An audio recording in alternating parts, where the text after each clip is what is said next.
My name is John Locke. Yeah. Alex and I started Birichino in 2008. So we had previously worked at a winery together, Bonnie Doon Vineyard, for many years. We're kind of the both management and labor, and everything Trucking. else. There's And a lot of trucking. trucking involved. And We do it ourselves. yes, at Birichino. We're based in Santa Cruz, California, right on the coastline, about an hour and a half south of San Francisco. Yeah, we make wine in, it's not perhaps your typical winery in that we actually make wine in an industrial park, in an agricultural zone, in a ghetto.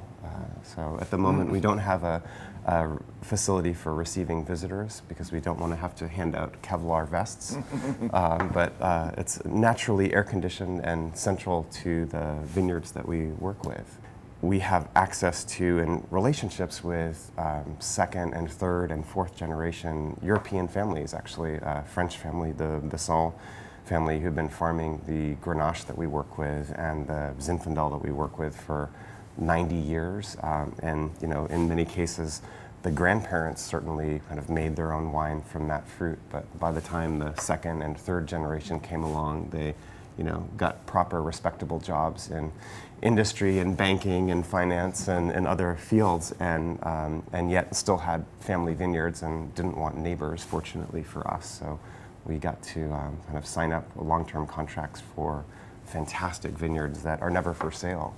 And we're a very lean kind of company, and that it is literally the two of us that do everything, from winemaking to trucking, as I mentioned earlier, to the sales side of things, but it really kind of gives us a chance to be fully involved in everything that we do. We are open to sort of any type of, any variety, I think, but we are both, I think, really drawn to wines that are, again, perhaps not exactly like me, I'll say personally, but really, there's a really elegance to them and a fineness and a buoyancy. We're not interested in power, at least in our wines, and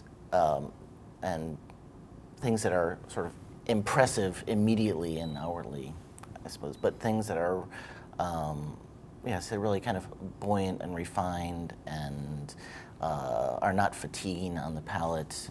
Like to make wines that are, I think, really, I think of them sort of visually as being kind of transparent and clear and having a real sonorous quality to them, prettiness. So that seems odd to talk about a philosophy that might be congruent with an aromatic grape like Malvasia and old vine Zinfandel and a non-aromatic white grape like Chenin, but I hope if you taste them all together, they feel like they have, a familiar and congruent hand through them. So, first and foremost, we make wines that we like, that please us. I mean, it's difficult enough trying to figure out, and make wine that's exactly what we want. Trying to figure out what other people like, totally impossible, probably for me. So, yeah. If we can find old vineyards that seem to have found a reason to be in one place for a long time, and people have decided they should be there and haven't been torn out over a very long period of time.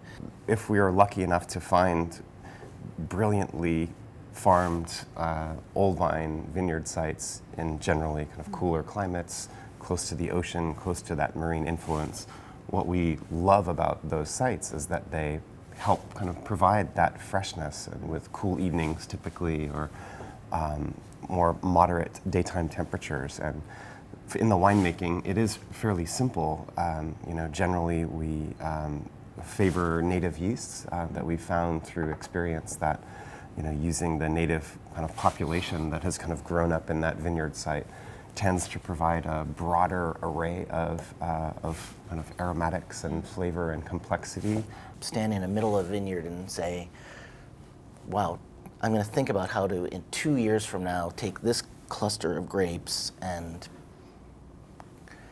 kind of watch it go through this transformational process to something that is totally different and totally delicious, and hopefully somebody else finds it delicious and sort of take it through the steps all the way along that path. For me, I think that what I love about wine is that it combines so many different elements that you have, as John mentioned, and something I love and have really valued in the last 8 years that we've been making wine together is spending time in vineyards and learning the cycles of, of the rhythms in the vineyard, and being part of a kind of a farming and kind of agricultural tradition, and hopefully kind of keeping something going for the next generation of wine growers and families, and holding on to that little bit of history that we have in California. But It's not exactly the case that I don't care, but pretty much I don't care.